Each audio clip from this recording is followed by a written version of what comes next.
Soyez bienvenus, merci de votre fidélité à ce nouveau numéro d'International. L'invité aujourd'hui, un pays. Il s'agit d'Haïti.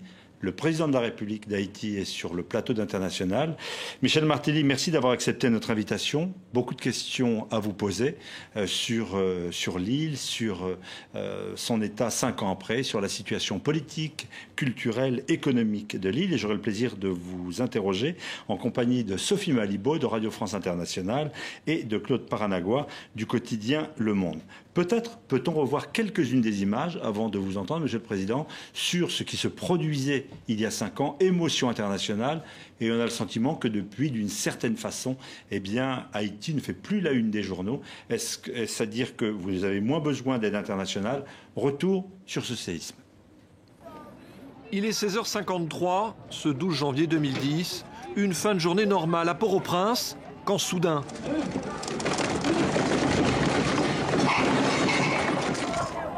Ces soldats brésiliens de l'ONU filment avec leur téléphone l'apocalypse, un séisme de magnitude 7 sur l'échelle de Richter. La plus grande catastrophe naturelle jamais vécue en Haïti emporte en quelques minutes la vie de plus de 230 000 personnes. Dans les jours qui suivent, des milliers de gens se retrouvent sans abri. Lentement, trop lentement, l'aide humanitaire se met en place. Des camps de réfugiés provisoires sont installés aux 4 coins du pays. Certains ne disparaîtront jamais. Mais une autre catastrophe se prépare, alors que la saison des pluies démarre et que les ouragans viennent fragiliser l'île. Les maladies se propagent dans les camps, aux conditions sanitaires déplorables. Parmi elles, le choléra qui prend de court le corps médical. Nous sommes ici depuis 2 semaines. Au début, nous avions 20 admissions par jour. Mais ces derniers jours, on comptabilise 200 cas quotidiens. Une nouvelle crise humanitaire qui cristallise le mécontentement des populations face à des autorités accusées d'incompétence et de corruption. La fraude avérée lors du premier tour des élections présidentielles, qui se déroule en novembre 2010, embrasse tout le pays. Michel Martelly, le chanteur populaire, l'idole de toute une nation, est écarté du second tour. Ses partisans descendent dans la rue au cri de tête calée, crâne chauve, son surnom. Finalement, face à la poussée de la rue, Martelly est remis en selle pour le second tour. Le problème, c'est l'argent. Où est passé l'argent? Où est passée la BMW? Chante Martelly contre la corruption. Il est facilement élu dans la foulée. Je serai le président de tous les Haïtiens sans exclusive. Ensemble, nous marcherons unis pour le drapeau, pour la patrie. Avec ce jeune président plutôt libéral mais proche du peuple, Haïti pense avoir tourné la page de la malédiction. Mais le pays tarde toujours à se reconstruire. Le premier État noir à s'être libéré du joug colonial, français en 1804, grâce à son héros national Toussaint Louverture, le symbole de la lutte contre l'esclavage, a aussi été pillé de ses richesses naturelles. Il ne s'en est jamais vraiment remis, en perpétuelle instabilité politique depuis. La mort en octobre dernier de Jean-Claude Duvalier, l'ancien dictateur, rappelait l'époque sombre, pas si lointaine, de la répression. Et Michel Martelly, qui est présent sur ce plateau. Monsieur le Président de la République d'Haïti, merci d'être avec nous. On voit 5 ans après ce drame planétaire, ce séisme, émotion, de quoi votre pays a-t-il besoin? A-t-il besoin de fonds, peut-être ce que vous seriez venu chercher, ou de confiance pour que des investisseurs, pour qu'une aide se déploie encore dans votre pays aujourd'hui? Quelles sont les urgences? Là où l'urgence est partout. D'abord, je tiens à te remercier, Philippe, de permettre à la République d'Haïti de s'exprimer, de dire merci à la solidarité des partenaires et ensuite nous permettre de mieux nous faire connaître. Et ce dont on a besoin, c'est plutôt la solidarité, comme je le dis, pas l'argent comme on l'a fait par le passé. Il y a assez d'argent aujourd'hui en Haïti pour tout construire? Je dirais, pour commencer, que les idées valent plus que l'argent.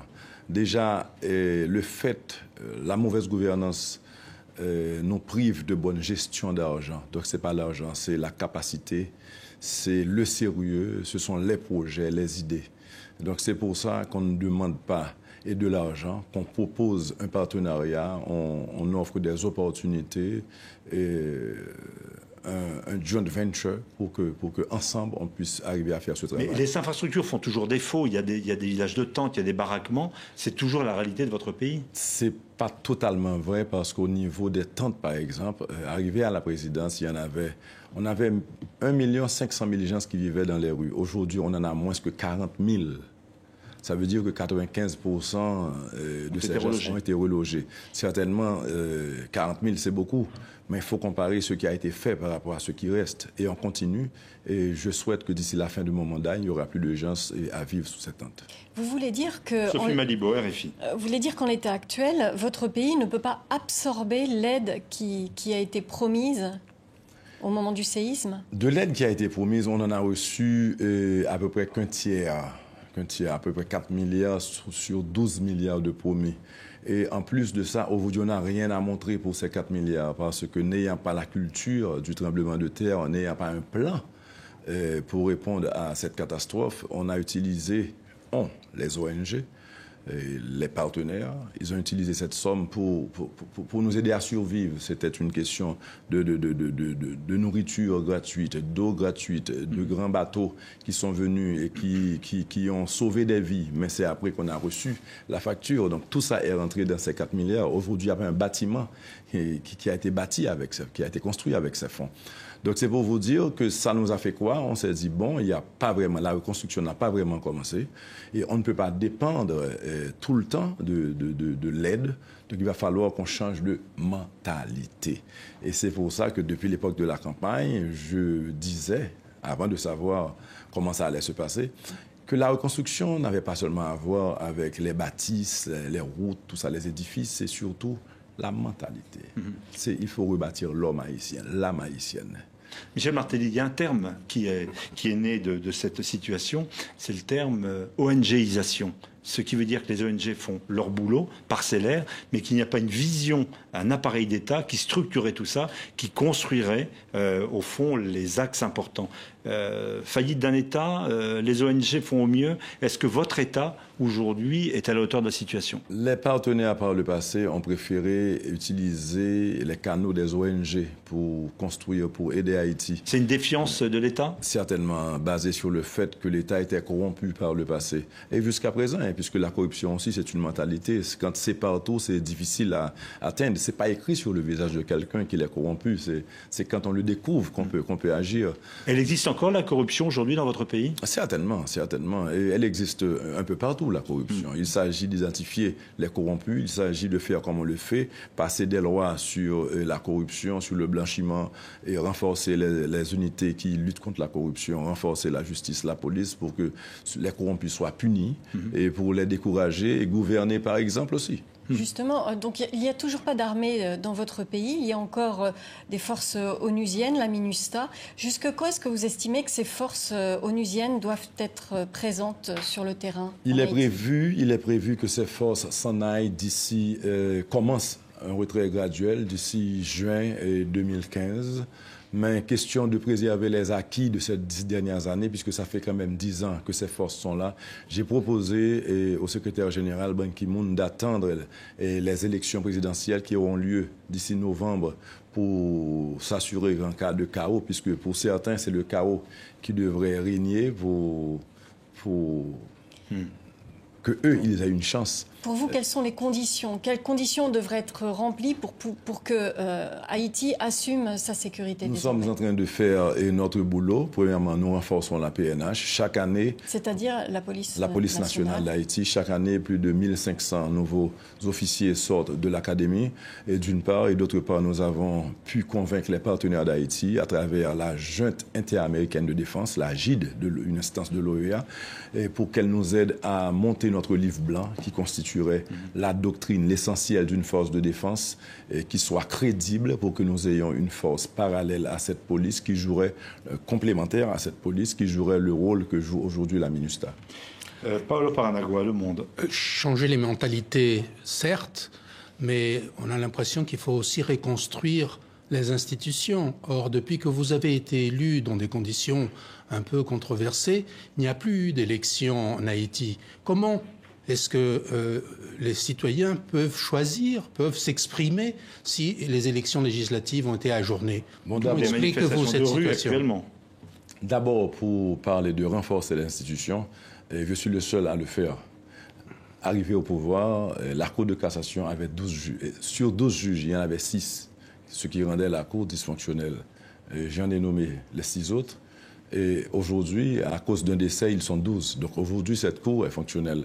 J'ai mis sur pied le CSPJ, qui est le Conseil supérieur du pouvoir judiciaire, qui aurait dû exister depuis des décennies, mais qu'on a hésité à monter, parce que ce pouvoir confère au pouvoir judiciaire son indépendance. Et c'est moi qui l'ai fait.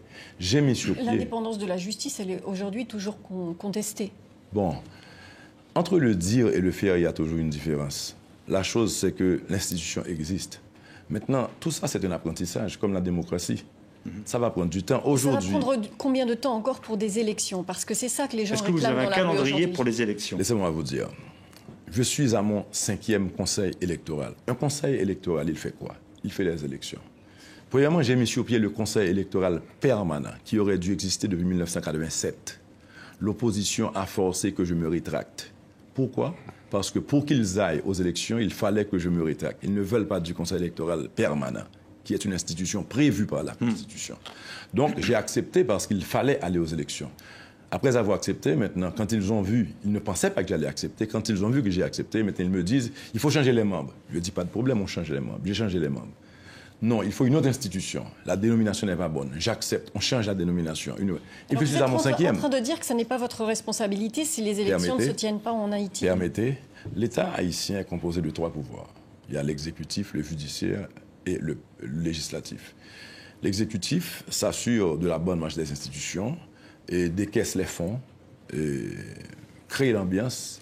Le législatif vote la loi électorale. Ça veut dire que cet outil dont on a besoin pour aller aux élections, cette loi électorale, si elle n'est pas votée par le Parlement, il manque quelque chose. D'accord. Donc, Et vous ne savez pas quand auront lieu les élections, Monsieur le Président. Vous nous dites que vous n'êtes pas en mesure de nous dire quand auront lieu ces élections. Je peux vous dire que si les élections n'ont pas lieu d'ici le 12, le 12 janvier 2015, oui. Ce qui va nous amener à un dysfonctionnement de la Chambre, du Parlement. L'article 136 de la Constitution prévoit que le président est garant de la bonne marche des institutions. Oui. Ce n'est pas un article qu'on utilise quand tout marche. Aujourd'hui, les institutions sont en place. C'est aux institutions de faire leur boulot. Certains estiment que vous traînez des pieds et que, en fait, vous attendez d'en arriver à ce stade où vous pourrez, en fait, gouverner par décret. Si l'argent est débloqué, l'institution, le CEP est mis en place, l'exécutif n'a plus rien à voir que de convoquer le peuple en ses promesses quand le CEP a ce outil électoral qui est la loi électorale et qui n'existe pas d'ailleurs. La preuve que je veux aller aux élections, c'est qu'une fois qu'on arrivera à un dysfonctionnement, ma première décision sera de convoquer les élections. Donc vous attendez déjà d'arriver au dysfonctionnement. Vous savez d'ores et déjà que vous ne pourrez pas l'éviter. Je suis peut-être à mon 4e dialogue avec tous les secteurs de la vie nationale. Est-ce que c'est un vrai dialogue ? Un vrai dialogue. Un vrai dialogue. D'ailleurs, la preuve, on m'a demandé un gouvernement d'ouverture, j'ai envoyé des ministres, j'ai ouvert à l'opposition. On m'a à chaque fois demandé un nouveau conseil, je l'ai fait. Donc, Michel Martelly, vous nous dites, si les élections n'ont pas lieu, je n'y peux rien en tant que président. Non. Et le moment venu, je les organiserai si on est en crise. Je n'y peux rien en ce moment, parce qu'un pouvoir ne revenait pas, c'est de forcer le Parlement à voter. D'ailleurs, ce que je n'arrive pas à comprendre, c'est que ils n'ont pas voté non à la loi électorale. Ils ne tiennent pas de séance. Donc là, ça vous dit tout simplement que c'est une idée de blocage de leur part. Ce n'est pas une idée de ne pas accepter un article ou... On ne va pas faire de droit constitutionnel, mais il y a des manifestations de rue. Vous dites, au fond, ce n'est pas de ma faute. Il y a des manifestations qui contestent cette situation. Vous dites, la balle n'est pas dans mon camp, quoi. Les manifestants vous sortent même le carton rouge. Je vous dirais tout simplement que, les protestations... c'est un outil démocratique. Donc, il n'y a rien de mal avec les protestations. Deuxièmement, dans ces protestations, il y a de ces parlementaires qui refusent de voter la loi et maintenant qui demandent les élections. Donc là, moi, je me perds. Et pourquoi il y a des manifestants en prison, alors, si c'est leur droit de manifester? Je ne suis pas au courant qu'il y ait des manifestants en prison. La loi prévoit qu'on peut manifester, mais il faut éviter la violence. Maintenant, s'il y a des gens qui font du désordre et qui a des poursuites contre ces gens, ça c'est à voir avec le pouvoir judiciaire. Le président n'arrête pas un manifestant, le président n'a rien à voir. Au contraire, je supporte. Vous savez qu'Haïti est devenu... Les informations qui sont parues dans la presse locale, en Haïti, la presse évoque une vingtaine d'arrestations. Vous le contestez? Bon, je ne suis pas les questions d'arrestation. Nous avons laissez-moi vous dire. Ça n'est pas grave s'il y a des prisonniers politiques en Haïti? Si on a des prisonniers politiques, je saurai. Si ce sont des prisonniers politiques, ça sortira peut-être de mon mouvement. Donc, puisqu'il n'y a pas, il n'y a rien qui sorte de mon mouvement, là, il n'y a pas de prisonniers politiques. Moi, les réflexions que je fais quotidiennement, ce sont des questions profondes.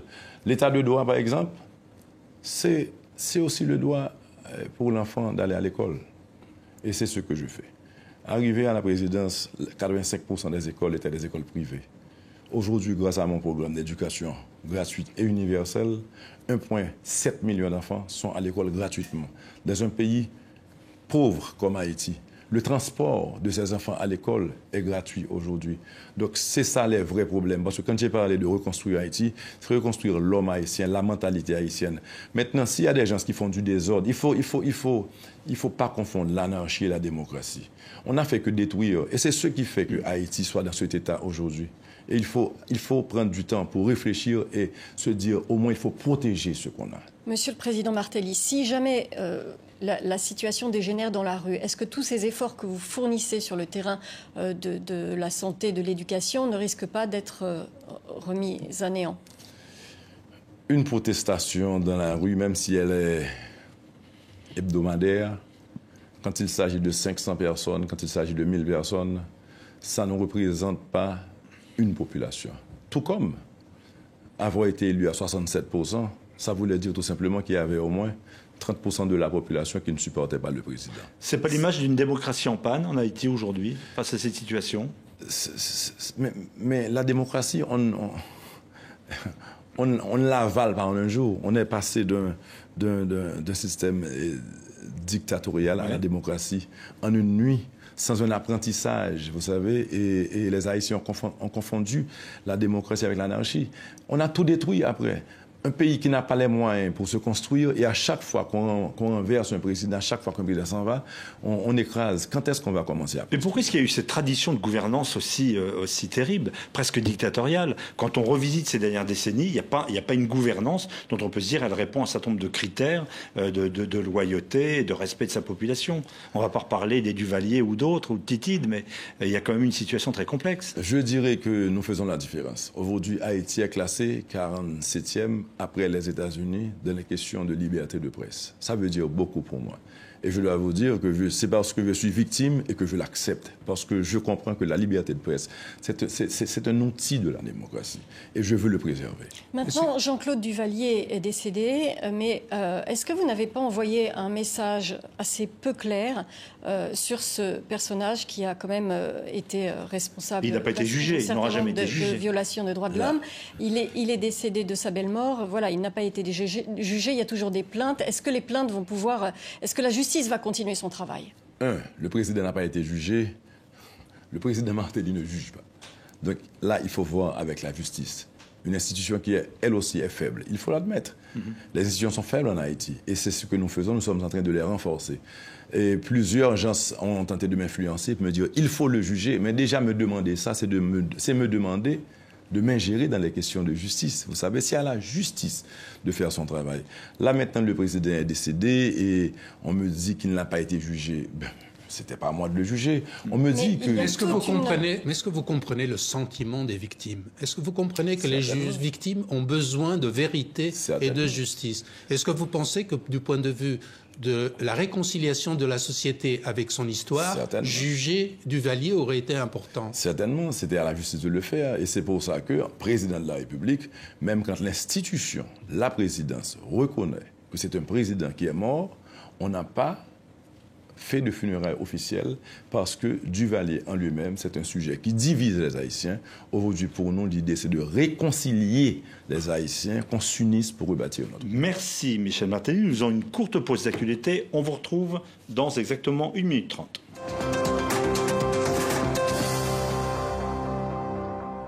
Retour international sur les antennes de TV5 Monde, de RFI, en collaboration avec le quotidien français Le Monde. Nous recevons aujourd'hui Michel Martelly, donc le président de la République d'Haïti. On vient de voir dans cette actualité le départ, après des troubles, Blaise Compaoré au Burkina Faso. Comment est-ce que vous analysez cette situation? 27 ans au pouvoir, on est tenté de toucher un peu, comme d'autres, la Constitution pour rester encore plus longtemps. La rue se révolte. Vous dites quoi? C'est ça, c'est la démocratie. Vous dites quoi?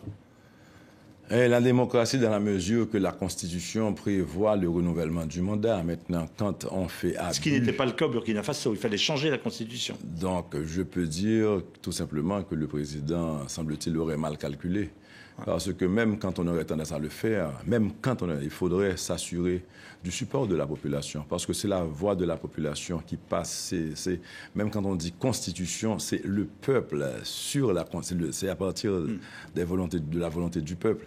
Et là, s'il ne l'avait pas, ce support, je ne pense pas qu'il aurait dû tenter. On parle déjà de printemps noir, du fait que finalement la rue peut chasser les présidents. Ça doit donner des idées ou des mises en garde à d'autres présidents qui sont tentés, on ne va pas citer la liste ici, ce sera un peu long, en Afrique de changer la Constitution? Quand on... Vous dites qu'ils doivent faire attention, c'est un exemple, c'est un précédent? C'est pas un précédent. On a vécu ça et chez nous, Duvalier est parti, il était à vie, on a vécu. C'est vrai. La chose, c'est qu'il faut laisser place à la démocratie aujourd'hui. Il faut laisser le peuple choisir et il faut permettre aux idées, aux gens de se renouveler à travers les élections. C'est pourquoi je tiens aux élections. Ouais, vous-même, vous fixez un délai, vous dites, voilà, je fais 2 mandats, la Constitution, après je fais autre chose. Moi, je sais que mon mandat, c'est 5 ans. J'ai le droit de briguer un second mandat après avoir attendu 5 ans. Mais même ce deuxième mandat, je ne suis pas encore sûr que je vais le briguer. Si mon mouvement se perdure à travers une nouvelle équipe, parce que pour moi, c'est l'éducation gratuite. Pour moi, c'est une nouvelle Haïti. Pour moi, c'est une nouvelle société. Pour moi, c'est une Haïti qui se tient debout. Mais vous n'êtes pas président à vie, c'est ce que vous nous dites. C'est ça. Parfait. C'est ça. Je ne suis pas président à vie. Le Premier ministre d'aujourd'hui pourrait devenir le président de demain? Ça dépend de lui. Et pourquoi pas n'importe qui. Ça dépend de lui et du peuple. Non, ça dépend de lui en termes de vouloir être candidat, de choix être candidat. Maintenant, ça va dépendre du peuple. Le peuple choisira qui il voudra. Mais alors, justement, le peuple, pour l'instant, il n'a pas été en mesure de voter. Aujourd'hui, il y a des gens qui demandent votre démission. Quand vous voyez ce qui se passe au Burkina Faso, est-ce que, quelque part, ça vous fait sentir l'urgence de la situation? Je tiens compte de tout ce qui se passe en Haïti, en ce sens que je suis au courant qu'il y a certaines manifestations.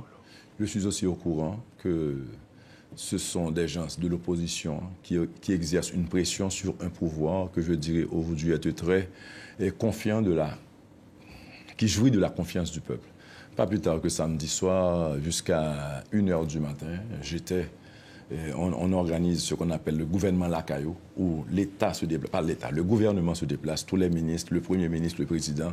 On va dans une ville de province, on va dans un quartier démuni, on s'installe, on passe 2 jours, on dort chez des pêcheurs s'il y a lieu. Et là, on est à l'écoute de la population. Et aussi, on apporte certaines choses à cette population. Donc la proximité entre le président de la République et la population, elle est à son meilleur point. D'ailleurs, c'est ce qui a fait de moi un président. J'étais déjà proche de cette population. Je reste proche d'elle. Oui, il y a des gens qui sont contre. Oui, il y a certaines gens dans les rues qui protestent. Mais il y a une majorité de la population qui sent... D'ailleurs, l'école gratuite, ce n'est pas pour moi, c'est pour cette population. Le transport gratuit, c'est pour elle. Donc, elle a confiance. C'est la première fois qu'on ressent qu'on a un État au service de la population. Donc vous repoussez les critiques selon lesquelles vous voyagez trop, vous faites de beaux voyages en Europe en ce moment par exemple, au lieu de vous occuper de je La critique aussi fait partie de la démocratie. Si je n'étais pas en Europe aujourd'hui, si je n'avais pas fait ce voyage, je ne serais pas sur le plateau avec vous en train de parler d'Haïti. Donc le voyage, lui, a son sens aussi, parce qu'il est important d'éclairer, il est important de rapporter, de raconter au monde et de les mettre en confiance aussi. Cette semaine, à Haïti, s'est rendu un des diplomates américains de haut vol, Thomas Shannon, qui essaye de trouver une solution à l'impasse institutionnelle politique haïtien, au fait que justement il n'y ait pas eu d'élection comme prévu le 26 octobre, qu'on ne sait pas s'il y aura des élections en janvier. Vous ne trouvez pas que c'est quand même curieux qu'un diplomate américain fasse le travail qui serait peut-être le vôtre en tant que chef d'État, de rassembler les différentes forces et de trouver une issue institutionnelle? Haïti, on s'est mis dans une situation où on vit, on a vécu de ce que les amis avaient à nous apporter. Donc ceux qui s'investissent, ceux qui paient, ceux qui s'assurent que la démocratie soit construite, installée au pays, s'intéressent aux affaires du pays. Certainement, c'est pas sous forme de... Ça ne vous embarrasse pas, c'est pas de l'ingérence pour vous, ça? Nous aider à gérer nos problèmes, par exemple, on ne peut pas avoir des élections. S'il y a des gens qui s'intéressent aux élections et qui nous aident à résoudre ce problème, pour nous, c'est une aide, c'est une forme d'aide. Parce qu'on n'est pas seul. On n'est pas seul chez nous, on n'est pas seul dans la région. Et une Haïti instable, créer une région instable est un voisin instable pour la République dominicaine. Donc on veut d'une Haïti stable. Et qu'est-ce que vous venez chercher ici en Europe? Vous êtes allé en Allemagne, puis en France. Vous rencontrez le président Hollande. L'Haïti qu'on veut construire aujourd'hui est une Haïti qui est ouverte aux affaires. Et je pense, je suis sûr, et ils me le disent, les hommes d'affaires, les entrepreneurs, ils se sentent plus rassurés quand ils parlent à l'exécutif, que l'exécutif se donne, ou du moins donne la garantie que l'État est là aujourd'hui pour les accompagner, pour créer des conditions attrayantes pour que ces investisseurs viennent à Haïti. Là, je suis venu, pas pour demander de l'argent, pas pour passer un bon moment. Et depuis ce matin jusqu'à aujourd'hui, chaque heure, c'est une rencontre. Donc, on ne s'amuse pas. J'ai vu le MEDEF international aujourd'hui. Les entreprises françaises. Les entreprises françaises. Il y en a plusieurs qui sont à Haïti. Il y en a qui ont certains problèmes. Qui vont investir chez vous? Il y en a qui s'investissent déjà. En attendant, les dernières évaluations du climat des affaires sont désastreuses pour Haïti, qui est l'un des derniers pays de la liste pour l'environnement des affaires. Désastreuses peut-être par rapport à la France, par rapport aux États-Unis. Je crois que sur 160 pays... Non, il faut voir ce que c'était avant. Jusqu'à... Il y a 2 semaines, pour former une compagnie en Haïti, ça prenait 10 mois. Aujourd'hui, on peut le faire en 7 jours. Politiquement, vous êtes où? Comment est-ce que vous vous situez politiquement? On vous a qualifié de libéral. C'est un terme qui vous convient bien. Vous seriez sur quel positionnement économique? L'État doit régir votre entreprise privée? Vous êtes dans quel site? Comment est-ce que vous définiriez? Je dois vous dire que je n'ai jamais été un homme politique. J'ai été un artiste. Mais vous êtes président de la République? Je priorise le développement. Ouais. Et je prends soin surtout de ceux qui ont été délaissés pendant ces 200 dernières années. Pas plus tard que hier, c'était en Allemagne, quelqu'un me pose la question, pourquoi le Palais national n'a pas été reconstruit? Ah oui. Le Palais national, je l'admets, c'est un symbole fort, c'est important. Quel président n'aurait pas aimé travailler à partir d'un palais?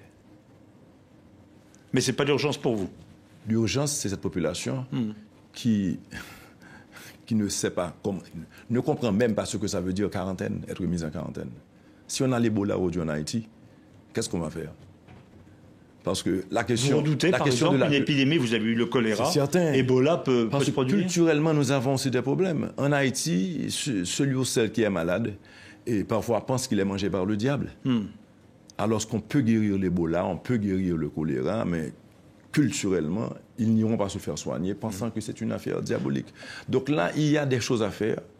Il faut reprendre la formation, l'éducation, le sens du civisme, le sens de responsabilité du citoyen envers l'État aussi. Ce n'est pas seulement l'État qui a... Vous savez qu'en Haïti, est-ce que vous savez qu'en Haïti, la gasoline se vend à meilleur prix, l'essence se vend à meilleur prix qu'on l'achète? Vous achetez tout du Venezuela, et donc vous êtes sous dépendance du Venezuela. On vend à meilleur prix qu'on achète. Ça veut dire qu'on perd. Mais pourquoi on le fait? Parce qu'en augmentant les coûts, on est conscient que tout va augmenter. Le coût de la vie va augmenter. Et une population qui n'a pas d'emploi va avoir des problèmes. Donc aujourd'hui, on est obligé de subventionner. Et c'est pour ça qu'on veut sortir de la logique d'aide, de la logique de don, pour entrer dans l'investissement, dans le développement durable, dans la création de richesses, dans la production agricole, des éléments qui vont relever l'économie et amener vie et espoir à cette population. Revenons sur le problème, si vous voulez bien, de l'état de droit, de l'instauration de l'état de droit et de la reconstruction de la vie politique. Est-ce que vous n'en avez pas fait trop en évoquant, en suggérant que vous demanderiez finalement l'oubli sur les crimes d'Aristide et des Duvalier? Oui. Laissez-moi vous dire, chacun a son choix, chacun mène sa bataille. J'ai gagné les élections, j'ai toujours vu qu'Haïti ressemblait à un pays qui était en guerre. On n'a jamais été en guerre. La guerre, c'était toujours entre nous. On s'est entre-déchirés. Donc je me suis dit, pourquoi ne pas réunir ces leaders autour d'une table? Pourquoi ne pas se pardonner? Pourquoi ne pas pardonner? Pourquoi ne pas demander pardon? Mais et le pourquoi blocage ne pas se mettre d'aujourd'hui, ensemble de telle sorte que la population elle-même fasse pareil? Parce que c'est ensemble qu'on pourra construire. Un président ne pourra pas construire un pays pour un peuple. Un ministre ne pourra pas construire un pays pour un peuple. C'est un mouvement, c'est une dynamique, c'est une vision du président, des ministres qui agissent, une population qui participe, des partenaires qui comprennent et qui supportent. Est-ce que les duvalieristes ont encore leur place dans les couloirs des... Est-ce que les duvalieristes ont encore leur place aux affaires? Donc les pères et fils qui ont été les dictateurs, je rappelle pour nous. Est-ce qu'ils ont leur place dans l'appareil? Est-ce qu'il est normal que le régime ne soit pas finalement poursuivi pour des crimes qui ont été commis? Le régime, comment identifier ce régime? À travers Duvalier, peut-être qu'il n'est plus. Non, il avait tout un entourage autour de lui. Il y a encore des victimes qui demandent que les crimes soient jugés et que Duvalier n'était pas seule personne responsable. Ils savent quoi faire, aller au-devant d'un juge, faire des dépositions et demander justice. L'appareil judiciaire n'est pas bloqué. Au contraire, je viens de vous dire qu'il est devenu indépendant. Il y a un personnage dont je voudrais qu'on parle, Toussaint Louverture. Personnage historique auquel vous êtes allé rendre hommage au fort de Joux dans le Jura, où il était emprisonné par la France et où il est mort. On voit ici les promesses de Toussaint Louverture, qui a affranchi de l'esclavage, la première puissance affranchie de l'esclavage. Les promesses 210 ans après, c'est assez terrible. Quand on voit Saint-Domingue à côté, qui est plutôt florissante, qu'est-ce qui s'est passé en 210 ans pour que les promesses de Toussaint Louverture soient à ce point dévoyées? Bon, justement, c'est une question importante et c'est pour ça que je suis venu c'est ça. Parce que, imaginez-vous qu'en Haïti ou à travers le monde, donc on parlera beaucoup plus de Malcolm X, on parlera beaucoup plus de Martin Luther King, du grand Nelson Mandela. Mais les initiateurs de ce mouvement remontent justement aux années 1791, 1800, 1804, les Dessalines, les Toussaint Louverture. Parce que la révolution haïtienne, qu'on connaît très peu, qui nous a amenés à l'indépendance, c'est elle qui a redéfini le mot liberté. Parce que c'était justement ça, sortir de ces chaînes de l'esclavage. Et pourtant, on ne parle pas de Toussaint. Pourtant, aucun président haïtien n'est allé sur le site. Et vous avez choisi d'aller lui rendre hommage dans ce fort où il a été emprisonné et où il est mort. C'était important. Il faut qu'on puisse s'inspirer de l'idéal de nos ancêtres qui ont mené une bataille qu'aujourd'hui, nous ne pourrions pas mener. Aujourd'hui, nous ne serions pas à même de nous battre contre une petite police, voire une armée. Heureusement, nos pères l'ont fait pour nous. Il a battu Napoléon. C'est dur de l'admettre, mais c'est une réalité. On est devenu indépendant. Alors pourquoi, 210 ans après, on en est là? Parce que justement, après cette bataille gagnée, on ne s'est pas mis ensemble pour s'assurer du développement, de l'éducation. Pourquoi c'est 210 ans après qu'un chanteur sort de scène, qu'il s'installe dans la politique et qu'il parle de l'éducation gratuite, sans qu'il n'ait été professeur, sans qu'il n'ait, lui, un diplôme d'une université. Et c'est lui qui pense à l'éducation gratuite. Tout simplement, on n'a jamais priorisé Haïti, on n'a jamais pensé aux plus pauvres, on n'a jamais pensé à élever le niveau, on n'a jamais pensé à protéger ce qu'on a, on n'a jamais pensé à former un pays ne vaut que par son peuple. Et quand les jeunes, les petits sont dans les rues, l'avenir du pays est dans les rues. C'est pour ça que je veux les enlever des rues, les enlever de prison, les mettre à l'école. Là, c'est la première chose à faire. Et le pire dans tout ça, c'est que les résultats, c'est pas pour l'année prochaine. Les résultats, c'est pas pour 5 ans, c'est pas pour 10 ans. C'est pour 30 ans. C'est pour 30 ans. les résultats. Mais c'est un passage obligé parce que sans des gens capables, sans une population à même de se tirer d'affaire, de pouvoir rêver, vous savez, on n'ira nulle part. On parle de Toussaint Louverture comme héros de Haïti et de universel. Il y a d'autres figures en Haïti qui font beaucoup parler d'elles dans le monde entier. Ce sont les écrivains. Il y en a un qui va rentrer sous la coupole prochainement, Dany Laferrière. Il y en a d'autres, Trouillot et beaucoup d'autres. Comment est-ce que vous expliquez cette capacité des écrivains, cette prolifération d'écrivains de valeurs universelles? Ça prouve tout simplement que nous avons des talents. Ce sont des gens qui réussissent, mais ils réussissent seuls. Il n'y a pas une structure là pour supporter nos jeunes Haïtiens. Et on a toute une génération de profs qui sont partis en Afrique, aller refaire l'éducation en Afrique. Et aujourd'hui, nous, en Haïti, parce que ces générations sont parties, on n'a pas reproduit ces capacités, on n'a pas transmis ces connaissances. Donc aujourd'hui en Haïti, on souffre d'un manque de professeurs. La qualité de l'éducation en Haïti, elle est terrible. C'est maintenant qu'on prend des mesures encore. C'est vrai qu'on a agi sur la question de l'accès à l'éducation, c'est gratuit aujourd'hui, mais la qualité reste un problème. Et ce matin encore, j'en ai parlé au président Hollande. Pourquoi ne pas voir comment on pourrait avoir des professeurs français retraités, ceux qui sont à la retraite, qui viendraient à Haïti, travailler avec nous, on pourrait s'occuper du logement, tout ça, mais il faut... Qu'est-ce qu'il en pense, le président Hollande? Vous êtes d'accord? Superbe idée. Alors, on parle de la France, parlons aussi peut-être de francophonie. Dans un mois, à Dakar, sommet de la francophonie, et une haïtienne d'origine, Michaëlle Jean, qui est canadienne également, qui était gouverneur général, et candidate. C'est la candidate de votre pays. Ça sera un symbole important pour vous? Très important. Il est vrai que... aujourd'hui, on l'a dit aussi canadienne. Elle a été gouverneure au Québec. Gouverneur général, chef d'État, représentant de la reine d'Angleterre. Mais d'origine haïtienne. On est fiers d'avoir cette jeune haïtienne comme candidate et nous la supportons. Je crois aussi que le Canada fait pareil. Le Québec, le Nouveau-Brunswick et d'autres nations francophones. Pardon? Oui, d'autres nations francophones. Certainement. Est-ce qu'elle va gagner? On le souhaite ardemment. On s'en va à la francophonie. Je crois que c'est novembre. Donc on y sera et on a fait la plaidoirie aussi auprès de plusieurs présidents africains qu'on a rencontrés. On lui souhaite déjà bonne chance. D'ailleurs, avoir une femme... ça serait une première, pour succéder au président Diouf. Michaëlle Jean, c'est aussi une fille d'exilés du temps de la dictature des Duvalier. C'est aussi une femme qui a des convictions politiques, qui estime que l'impunité, c'est quelque chose sur lequel on ne peut pas passer. Qu'est-ce que vous pensez de ça? Et est-ce que vous pensez que la francophonie doit s'occuper de ces questions politiques? Je partage son opinion. C'est pour ça que je dis aujourd'hui, s'il y a des violences dans la rue, la justice peut agir. Parce que l'impunité, c'est pas tout simplement celui qui tue, c'est celui qui vole un bœuf aussi, c'est celui qui viole une jeune fille, c'est celui qui bat son épouse.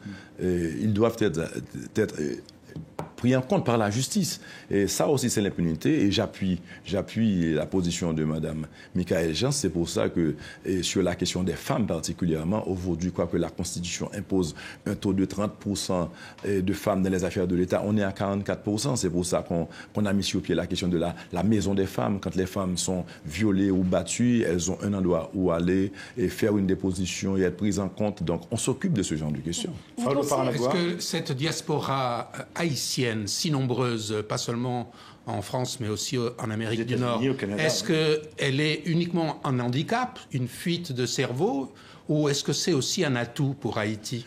C'est un atout pour Haïti. Premièrement, la diaspora, quand elle s'en va, elle s'intègre. Elle fait partie de l'économie là où elle est. Elle rentre dans la construction. Là, le gouvernement américain a évalué, pas le gouvernement, je ne sais plus, on a évalué. Aux États-Unis, on a évalué à 142 milliards de dollars les épargnes de la diaspora. Donc la diaspora, la chose, c'est que pour Haïti, la façon dont elle s'investit en Haïti, on pense qu'elle pourrait faire mieux. Parce que chaque membre de la diaspora s'occupe de sa famille. Alors apprendre ce qu'elle représente, cette diaspora, en termes de connaissances, en termes de pouvoir économique, si elle s'investissait dans des projets de grande envergure, quand on dit 142 milliards de dollars, si cette diaspora investissait 10%, pour ne pas dire 5% de ce montant en Haïti, on verrait une différence. C'est plus Malibo. Et on parlait de la condition des femmes. Et ce que les études ont montré, c'est que dans le chaos du séisme, il y a eu beaucoup de violences faites aux femmes. Il y a eu des viols, il y a eu des grossesses non désirées. désiré, etc. Et il y a quelque chose dans la Constitution en Haïti qui empêche l'avortement. Est-ce que ce genre de dossier sensible, vous pourriez y toucher?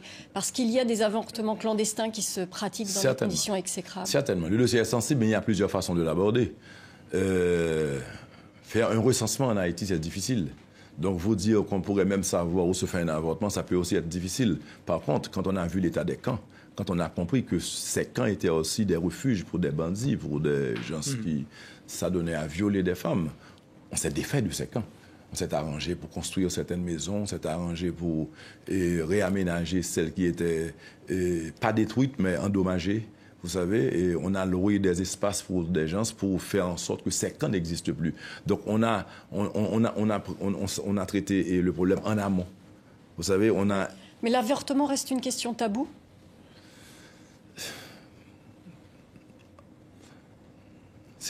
Pour moi, c'est une question de choix. Personnel? Choix personnel. Mais c'est interdit par la Constitution. C'est interdit dans la loi. C'est interdit par la loi. Il faut changer la loi? Je vous parle de moi. Mais est-ce qu'il faut changer la loi, Monsieur le Président? Bon, ça dépend des parlementaires. On pourrait proposer, si quelqu'un vient avec un argumentaire, je vous dis que pour moi, c'est une question de choix. Donc vous ne tranchez pas cette question? Je ne tranche pas. Mais il y a des femmes qui, pour l'instant, les femmes qui se font avorter après un viol... Je suis pour la vie. Mais la femme... Parce que vous savez, des fois, quand je parle aux mères, celles qui vivent dans des conditions les plus inhumaines, je vois une femme pauvre qui me dit qu'elle a 18 enfants. Là, je pense que c'est se tuer. C'est se donner une balle dans la tête, se tirer une balle au pied. Parce que si elle n'a pas accès à la contraception... Quand on n'a pas un sou et qu'on se permette d'avoir 18 enfants, c'est cultiver la pauvreté, c'est créer la misère. C'est sans doute pas son choix d'avoir 18 enfants, et les femmes violées, c'est sans doute certainement pas leur choix. Non, 18 enfants, c'est pas 18 viols. On ne parle pas de 18 viols. Je parle de femmes... Mais il y a le viol et puis il y a d'autres pratiques qui font que... Le viol existe partout. Ce sont des caractères particuliers. Mais il est condamné dans bien des pays. C'est pour ça que je vous dis qu'une mère qui a 18 enfants n'est pas violée 18 fois. Non. Et peut-être même pas une fois. Parce que le viol... a-t-elle accès à la contraception? A-t-elle accès à un environnement d'information? Certainement. Ouais. Peut-être moins information que contraception. Parce qu'il y a des programmes de planning familial, justement, pour accompagner les jeunes et les femmes. Vous devez comprendre que c'est pour ça qu'on veut relever le niveau économique en Haïti, parce que c'est une question de prise de responsabilité, de prise de conscience. Certains parents admettent que leur jeune fille de 16 ans couche avec, un exemple, un membre des forces onusiennes. Pourquoi? Parce que c'est une question d'argent. Pourquoi vous choisissez l'exemple d'un membre des forces onusiennes? Il y a déjà beaucoup de griefs contre l'ONU. Non, c'est un exemple que je prends. La raison, c'est que quand on voit un agent de cette force, on pense qu'il a de l'argent américain, il a plus de moyens, donc c'est pour ça que je dis ça. Mais c'est pas, je suis un de ceux qui supportent cette force pour ce qu'elle a fait pour Haïti. En 2004, on était dans le chaos, et c'est à l'arrivée de cette force qu'on a pu rétablir la paix. Et c'est pour ça que je demande un retrait programmé de la MINUSTAH, par qu'on la chasse du pays. J'apprécie le travail qui est fait, je le dis haut et fort à ma population et à la MINUSTAH. Et un retrait programmé, dans quel délai, Monsieur le Président? Pendant combien de temps encore les casques bleus resteront en Haïti? Ils avaient prévu de commencer en juin 2015 et de finir d'ici fin 2016, si je ne me trompe.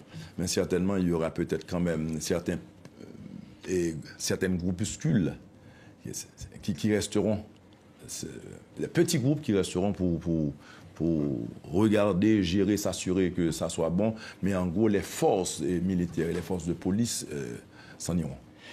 Michel Martelly, merci d'avoir été l'invité d'International aujourd'hui. Vous n'étiez pas, vous le dites vous-même, destiné à devenir président. Vous dites j'étais chanteur, etc. Le jour où vous quitterez le pouvoir, un jour ça arrivera, qu'est-ce que vous voulez avoir changé en Haïti? Qu'est-ce qui devra avoir changé? Qu'on dise la marque de Martelly, c'est d'avoir fait ça. C'est quoi le ça? Bon, d'abord, changer de cap avec Haïti. Haïti n'allait nulle part, on s'enfonçait dans un trou. Changer de cap, c'est ensuite changer de cap. Non, déjà l'espoir, c'est beaucoup. Rétablir la confiance entre les partenaires et Haïti, c'est beaucoup. Rétablir la confiance entre la population et l'État, c'est beaucoup. L'école gratuite pour les enfants, c'est beaucoup. Et le tourisme, avoir pu faire revivre ce secteur, c'est beaucoup. Donc, beaucoup est fait. Il reste encore beaucoup à faire, mais je crois déjà en 3 ans avoir beaucoup fait. Après, peut-être que je me donnerai à la musique, qui sait. Vous retournerez dans ce cas à la musique. Merci Michel Martelly, président d'Haïti, d'avoir accepté notre invitation. Beaucoup à faire, si je puis dire, vous le disiez vous-même. Merci d'avoir été avec nous. On se retrouvera la semaine prochaine pour un autre invité dans International. Merci.